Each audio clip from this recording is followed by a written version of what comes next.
अस्सलाम वालेकुम नाज़रीन, आप YouTube चैनल देख रहे हैं। मैं इमरान खान हूँ। अब तक की जो लेटेस्ट इत्तलात है मैं आपके साथ शेयर कर देता हूँ। एक तो इंडिया में बदतरीन बारिशें हो रही हैं और 4 तारीख तक, यानी आज 1 सितंबर है, अभी 1 तारीख, 2 तारीख, 3 तारीख और 4 तारीख तक भारत में शदीद बारिशों की पेशेनगोई है और लगातार बारिश हो रही है। हिमाचल के इलाकों में, मनाली के इलाकों में, चंडीगढ़ के इलाकों में, ये दीगर जो एरियाज हैं इससे मुलेका और कश्मीर में, जहाँ शदीद बारिशें हो रही हैं और इन बारिशों का पानी आएगा रावी में, चनाब में और सतलुज में।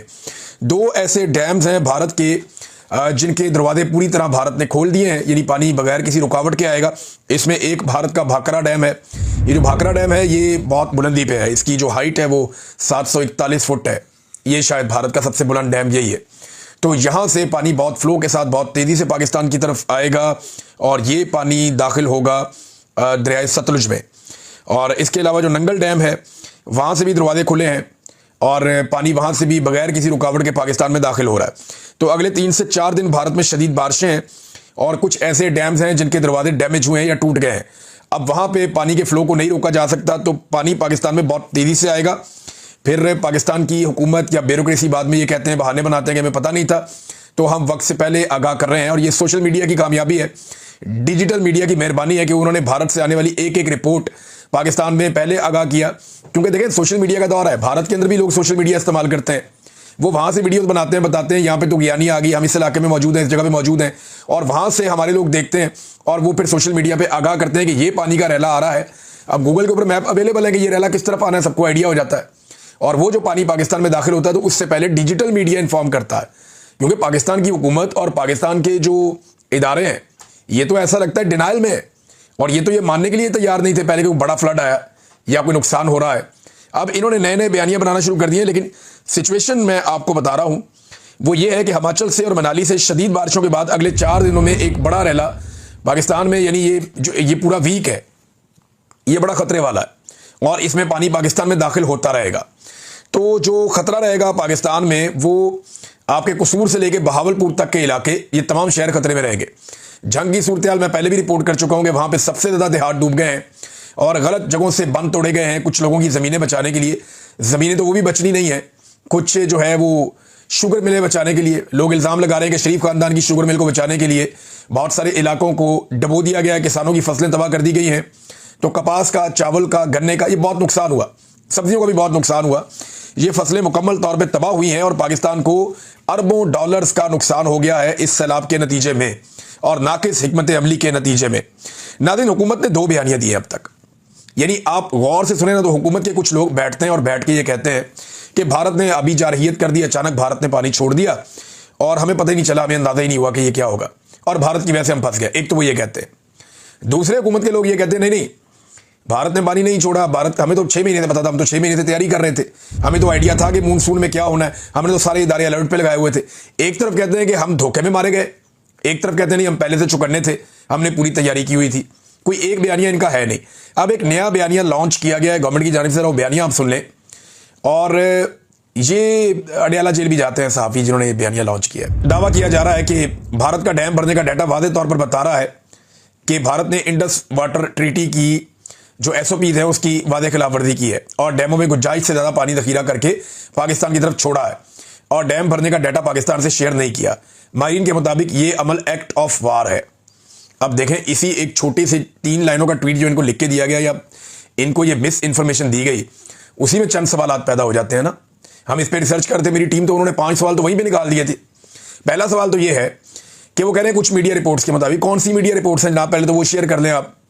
फिर कह रहे हैं जी डैम भरने का डाटा वाज़ेह तौर पर बता रहा है, तो कहाँ है वो डाटा जो वाज़ेह तौर पर बता रहा है? वो तो कहीं शेयर नहीं किया गया। और ये भी कहा गया कि डैमों में गुंजाइश से ज़्यादा पानी जखीरा करके। अब क्या किसी डैम की गुंजाइश से ज़्यादा पानी उसमें आ सकता है? क्या डैमों की 4 दीवारी के ऊपर कच्ची ईंटें लगा के, मट्टी लगा के या तंबू बनाते लगा के पानी ज़्यादा इकट्ठा कर दिया गया?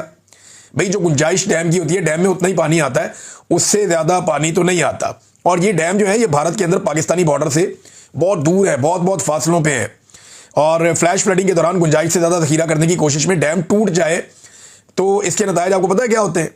ये बिला वजह उठा के खबरें इस तरह की लगा दी जाती है। इस वक्त भारत अपने ही शहर डुबोने का क्या खुद से नाटक कर रहा है?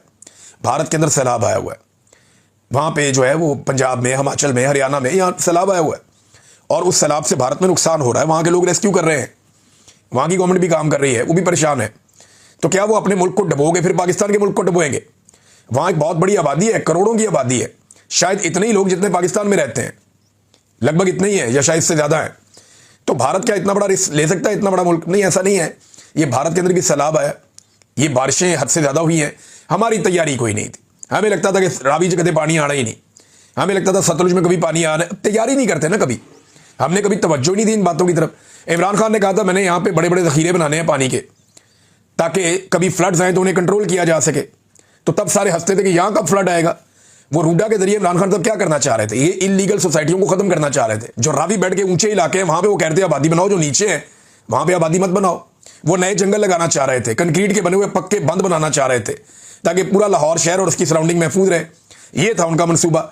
उनके जाने के बाद अंधाधुंध इन्होंने बांट दिए रेजिडेंशियल सोसाइटियों को एनओसीज, और उसके नतीजे में देखें क्या हुआ, आपके सामने ना जो कुछ हुआ। तो वो इन्होंने किया ना। तो अब जनाब ये बयानियां बना रहे हैं कि डैम भरने का डाटा पाकिस्तान ने शेयर नहीं किया। पहली लाइन में कह रहे हैं कि डाटा ये बताता है, अगली लाइन में कह रहे हैं कि डाटा ही शेयर नहीं किया। तो फिर अगर शेयर नहीं किया तो वो कौन सा डाटा बताता है? ये अजीबोगरीब चीजें की जा रही हैं। एक्ट ऑफ वार है, माहिरीन कह रहे केड़ा एक्ट ऑफ वार है भाई, बारिश ज्यादा हो गई है, वो जरा आपसे बेहतर मैनेज कर रहे हैं चीजों को, आपसे नहीं मैनेज हो रहा। उन्होंने बेशुमार डैम बना के पहले ही पानी जमा किया हुआ था, अब वो पानी निकाल रहे हैं और आपको तकलीफ हो रही है। मैं ये नहीं कह रहा कि भारत पाकिस्तान के साथ कोऑपरेट कर रहा है, मैं ये कह रहा हूं कि पाकिस्तान के साथ कोऑपरेट नहीं कर रहा। भारत से आप क्या उम्मीद करेंगे? अच्छे की उम्मीद आप उनसे कैसे कर सकते हैं? अभी आपने उनके तैयारे गिराए, तो वो आपको प्रसाद तो खिलाएंगे नहीं। तो आपको तो अपने आप से उम्मीद रखनी थी, तैयारी करनी थी। टके की इनकी तैयारी नहीं थी। हालात क्या है मैं जरा आपके साथ यहां पे शेयर करता हूं। इस वक्त हुकूमत की तवज्जो इस बात के ऊपर है कि दिन रात जो है वो डब्बे बनाए जा रहे हैं, बाकायदा डिज़ाइन करके तमाम जो अफसरान हैं उनको भिजवाया गया है कि आपने खाना और राशन मरीम नवाज की इस फोटो के साथ ये लिख के इस तरह आपने बांटना है। अंदाजा करें, लोगों को खाना खिलाने पे तवज्जो नहीं है, अपनी तशहीर करने पे तवज्जो है। और भाई लाखों करोड़ों लोग अगर भूखे हैं, उनमें चंद हज़ार को खाना खिलाते हैं, वो भी ये मीडिया के ऊपर उसकी टका के तशहीर करते हैं और दिखाते हैं दुनिया को जनाब मरीम नवाज का फोटो हमने चिपका दिया। और मैंने आपको पहले दिन बताया था कि ये खुद पसंदी का शिकार ज़हनी मरीज है, ये लोग यही हरकतें करेंगे और इन्होंने वही हरकतें की है। जापान के अंदर पहले टिकटॉक बनाए, अब वापस आके यहाँ पे रोजाना अपने टिकटॉक बनाने के चक्कर में ये लोगों को भी जलील करते हैं, हत्ता कि इन्होंने जानवरों को भी जलील कर दिया है। लेकिन इनको एक बात का आइडिया नहीं है, सोशल मीडिया का दौर है। यहाँ पे ये कोई 80 या 90 की दहाई नहीं है, ये सोशल मीडिया का दौर है। लोगों को बहुत शऊर है। अब वो हालात नहीं है कि आप टीवी पे इश्तिहार चला के अखबारात में पैसे बांट के आप आवाम को बेवकूफ़ बना लेंगे, वो नहीं बनेंगे आपसे। अब आवाम अब सब जानते हैं, इंसान तो इंसान है, ये तो जानवरों को नहीं बख्शते। अब यहाँ पे एक वीडियो चलाई गई, फिर मैंने वहाँ पे जो लोकल हमारे जर्नलिस्ट हैं, जो दोस्त हैं, उनसे रब्ता हुआ, तो उन्होंने मुझे वो बात बताई कि मैं हैरान हो गया कि इन्होंने तो बेज़बान जानवरों को भी नहीं बख्शा। ये जो मरीम नवाज की वीडियो आई है ना, जिसमें वो एक बेड़ी के अंदर वो बहुत सारी भैंसों को इकट्ठा बंद किया हुआ है, जानवरों को, और उन्हें जो है मरीम नवाज अचानक जाती है, जाके वहाँ पर कहती हैं, टिकटॉक बनता है कि सारे जानवर ले आए आप बचा के, मुझे इस बात की बड़ी खुशी है, इन जानवरों का मैंने चारा भी रखा हुआ है, आए इन्हें खिलाइए, मुझे बड़ी खुशी हो रही है। ये टिकटॉक एक बनाया गया। ये जानवर ना पिछले 7-8 घंटों से, मुझे उस बंदे ने बताया, उसने कहा जी इसी बेड़ी के अंदर बेचारे बंद हैं। ये बाकायदा जानवर इकट्ठे किए गए और पुलिस ने डंडे मार के इकट्ठे किए, फिर ये जानवर भरे गए इस बेड़ी के अंदर, फिर ये बेचारे भूखे प्यासे जानवर सारा दिन इस बेड़ी के अंदर मौजूद रहे जब तक मरीम नवाज पहुंच नहीं गई। बेड़ी के अंदर जानवरों को पहले से भरा गया, भर के वहां पे उन्हें खड़ा कर दिया गया। वो बेचारे तपती धूप के अंदर, पानी के अंदर से, आपको पता है कैसी हबस उठता है आजकल के मौसम में, वहां पे जनाब अंदर फिर आते रहे कि जैसे ही मरीम नवाज साहबा के आने का टाइम होगा, आपने वहां से बेड़ी को यूं करके लेकर आना है, यहां से मरीम नवाज निकलेंगी और एंड टाइम पे इत्तफाकन आपका आमना सामना हो जाएगा। वो अचानक कहेंगी सारे जानवर बचा के ले आए, मुझे इस बात की बड़ी खुशी है। जानवर बेजुबान है बेचारे, वो तो आपको नहीं बता सकते कि उनके साथ आपने क्या किया है। इन जानवरों की जुबान होती ना तो ये गंदी गालियां देते और ये बताते हैं कि तुम्हारे टिकटॉक के चक्कर में हम पिछले 8 घंटे से धूप के अंदर भूखे प्यासे दलील हो रहे हैं। तो जानवरों को भी नहीं बख्शा इन्होंने अपने टिकटॉक्स के चक्कर में।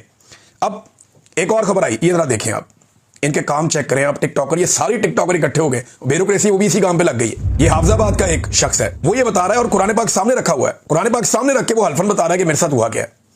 वो कहते हैं जी आजम नजीर तारड़ और सारा अफजल तारड़, ये सलाबत खान के कैंप के दौरे के बाद सरकारी अमले ने भैंसों का चारा और वंडा दुकानदार को वापस कर दिया। यानी दुकानदारों से चारा और वंडा लेकर आए। जब ये 2 वजीर वहां पे पहुंचे, हुकूमत के नुमाइंदगान, तो उनके सामने थोड़ी सी भैंसों और जानवरों को चारा डाला गया, बांटा गया, बताया गया देखिए जी काम हो रहा है। और उसके बाद वो बताता है कि वो वंडा और चारा उठा के दुकानदार को वापस कर दिया गया। ये इनकी हरकतें हैं। अब इस शख्स ने इस वीडियो बनाई और वायरल हो गई। इस पर आजम नज़ीर तारड़ और सायरा अफजल ने बजाय इसके कि कोई इसके ऊपर एक्शन लिया जाता, वो इसके ऊपर मुकदमा करवा रहे हैं। अब अंदाज़ा करें, वो बंदा कुरान पाक सामने रख के खुद तमाम हकीकत बता के हलफ ले रहा है कि जनाब ये आपको बेवकूफ़ बनाए। इसी तरह मरियम नवाज जहाँ पे जाती है वहाँ पे एक आर्जी सेटअप लगाया जाता है, बाद में हटा दिया जाता है।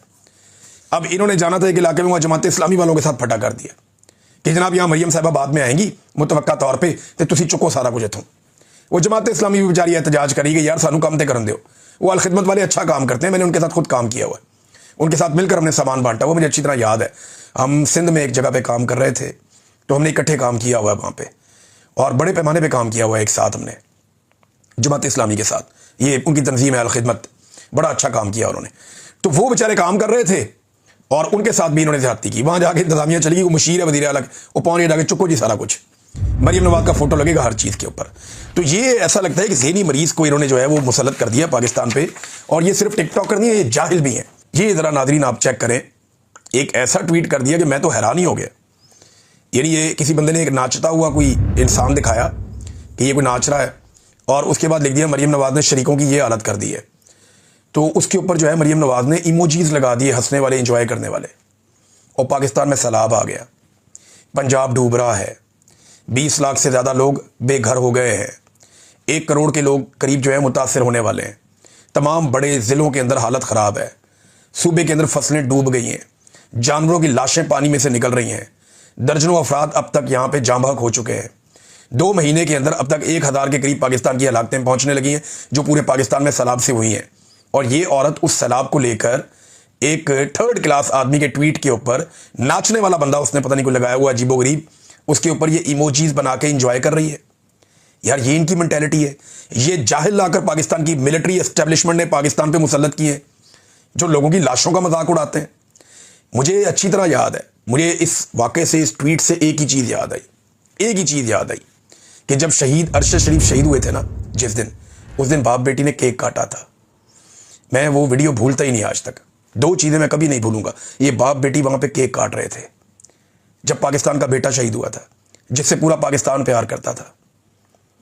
और जो ट्वीट किया, उसकी लाश को दिखा के उसकी मैयत का जो मजाक उड़ाया, मैं उसको कभी नहीं भूलूंगा, इन्हें भूलने भी नहीं दूंगा। ये बड़े सफाक लोग हैं। ये अवाम सैलाब में डूब रहे हैं और ये अपनी इंजॉयमेंट कर रहे हैं। वापस आके तालियां बजाते होंगे, इंजॉय करते होंगे, ये कैसा टिकटॉक बना है मैडम, ये चेक करें, वो चेक करें। जो ड्रामे इन्होंने कर छोड़े, सारा रेस्क्यू इनके चक्कर में पड़ा होता है, सारी ब्यूरोक्रेसी इनके चक्कर में पड़ी होती है कि जनाब हमने वो जाली सीएम को लेकर आना है, लिहाजा उसके टिकटॉक का बंदोबस्त करो, बाकी सारा काम छोड़ दो। अब इदारे भी ये बात जानते हैं कि इनके टिकटॉक ही हैं और कुछ भी नहीं है। उन्हें भी आइडिया है कि टिकटॉक इनका बनवाना है अच्छा था, जब ये आए इनका अच्छा था, टिकटॉक बनवाओ, ये वापस जो है सामान चुक के वापस करो, ताला लगाओ। और यही काम हर तरफ हो रहा है और हम होता हुआ देख भी रहे हैं। अब नादरीन, जहाँ पे कुछ और खबरें हैं मेरे पास इसी से रिलेटेड, कि एक बहुत बड़ी कंपेन मीडिया की अब लॉन्च की जा रही है। मेरी इत्तला के मुताबिक ये हुकूमत इस वक्त अरबों रुपया खर्च करने जा रही है पाकिस्तान के इलेक्ट्रॉनिक और प्रिंट मीडिया के ऊपर। इवन ये सोशल मीडिया पे भी अब पैसा खर्च करेंगे। कंपेन ये लॉन्च करने जा रहे हैं कि जैसे ये हुक्मरान हीरोज बन गए हैं और बहुत अच्छा काम कर रहे हैं, इन लोगों ने कमाल कर दिया है। इनके जापान के दौरे, अभी ये चाइना का दौरा शहबाज शरीफ का, ये सारी चीज़ों को इकट्ठा करके ये एक बहुत बड़ी मीडिया कंपेन लॉन्च करने जा रहे हैं ताकि सैलाब की तबाहकारियों पे पाकिस्तान का मीडिया अपना मुंह बंद रखे। ये मेरे पास पक्की इंफॉर्मेशन है, क्योंकि जो लोग ये काम करते हैं ना, वो मेरी फील्ड के लोग हैं। जो इनके साथ भी काम करते हैं वो मेरे ही लोग हैं, मेरे हमवतन हैं। तो मुझे इंफॉर्मेशन आती है, जब ये मेरे खिलाफ भी कोई प्रोपेगेंडा लॉन्च करते हैं, मुझे पहले पता चलता है कि इमरान भाई तगड़े हो जाए, आ रहा है, मुझे आइडिया हो जाता है। तो अब मुझे ये पता चला है कि ये एक बहुत बड़ी मीडिया कंपेन लॉन्च करने जा रहे हैं। इसके बारे में और सहाफियों ने भी रिपोर्ट कर दिया है, कुछ आने वाले दिनों में रिपोर्ट हो जाएगा। मेरी पाकिस्तान के जो डिजिटल मीडिया के हमारे सहाफ़ी हैं, जो इस वक्त पाकिस्तान के तमाम मीडिया पर हावी हैं और वो बढ़ चढ़ के काम कर रहे हैं अपनी जान खतरे में डालकर, मेरी उनसे गुजारिश है, सोशल मीडिया के जो वॉरियर्स हैं, मेरी उनसे गुजारिश है और साफ साफ मैं आपको बताऊंगा कि आपने इंतहाई महदूद वसाइल में इनका प्रोपेगेंडा आपने बेनकाब करना है, इनका आपने मुकाबला करना है।